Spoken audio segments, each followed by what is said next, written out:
Good morning, everybody. We're in tractor country, as you can see by the sign, out here in Curry, North Carolina, heading to a job that I did a couple years ago, or a year and a half ago or so.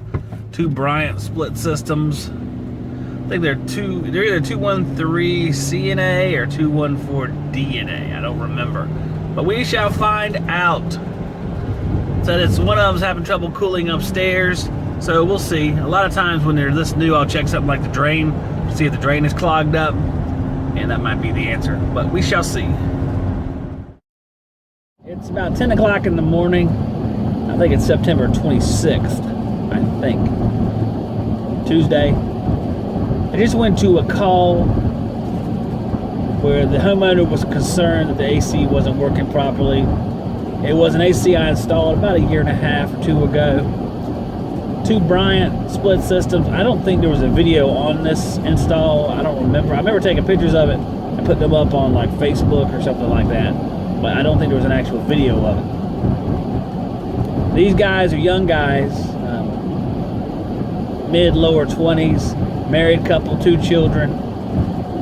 The kind of people that, you know, don't have a whole lot of money to spend and things like that. So I went to the call and I hooked up to it, and I hooked up the iConnect.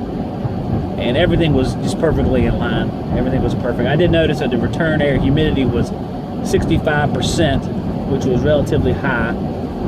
It's been more mild here lately, but it's still very humid. So your AC doesn't run to take away that, you know, that sensible heat, because it's already cool enough as far as temperature, dry bulb temperature, so it doesn't run, so it doesn't get that humidity out of the air either.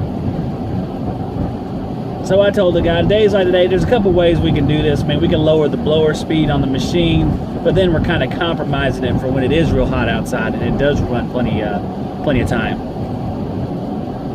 So I said, best thing to do, you know, days like today, it's kind of mild, it's kind of in between seasons. We don't have a whole lot of days like this, so just set it down a couple of degrees. It'll run a little bit more, take a little bit more of that water out of the air, and it'll feel better in the house.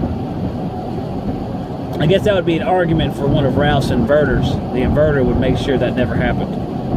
And I thought about that when I was there. I said, well, the inverter would be good right here, because in this mild climate,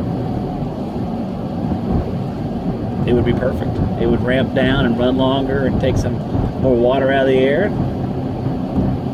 But they don't have an inverter. They have a 214 CNA, Bryant 14 SEER, the initial 14 SEER before they went to the DNAs, which was right after I put them in, actually.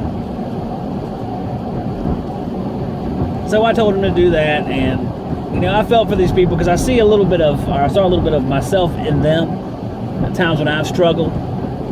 So I went ahead and told the guy. I went out to him, and he said, "Are you going to bill me, or how does this work?" Because you know, he's a young guy. They haven't gotten into paying for a lot of services yet on their own, because the hell, they just became adults not too long ago. So I said, you know what? There's a little bit of peace of mind here. And I realized, I was thinking to myself, I know he's new at, you know, owning a home, kind of working with all the issues that come up when you own a home. So I said, I tell you what, you can just give me money and buy me breakfast, and we'll call it a fair swap. You know, just this one time. I said, just give me 20 bucks for breakfast. And I do that from time to time. If there's a customer, I go to his house and there's nothing wrong and I'm not there very long, I just say, no, you can buy me breakfast today. I felt very bad for the guy because he did not have $20. He looked around his house, tried to find the $20, but there was no $20 to be found.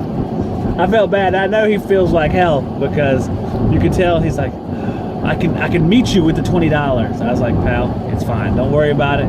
You know, tell you what, when the springtime rolls around, you can call me to come out and clean the outdoor units. They need to be cleaned anyway. It'll have been a couple years plus at that time. It'd be a good time to start cleaning them, because there's a little bit of dirt on them, not a whole lot. It's a way to make him feel better about things. Even if he never calls me to clean them, at least he can feel better about it. So sometimes you gotta do stuff like that, I think. So there's young people out there struggling, there's old people out there struggling. You can't make a habit of doing that every day, or else you won't be in business very long. But there's some cases, like this case, they kind of spoke to me because of their situation reminded me of me. early 20s, multiple children. You know, I had my son when me and my wife were 24, which isn't terribly young, but it's still young. And the twins came along when I was 27. So that's a whole bunch of kids for 20-year-olds, and it was a lot to deal with, especially with them being prematurely born. Twins were born at 29 weeks, so it was a pretty intense few weeks there while they were in the hospital. And I recognize that people going through that need a helping hand. So, but again, you can't make a habit out of doing that every day, or else you're not going to be in business. But every now and then a case will present itself that you can say, today is the day I'm going to do it. So that's what I did today, helping out old Carl. And now I'm off to another service call, which I will definitely not be doing for free because the guy is loaded. I'm just kidding, but he is loaded, so no freebie here.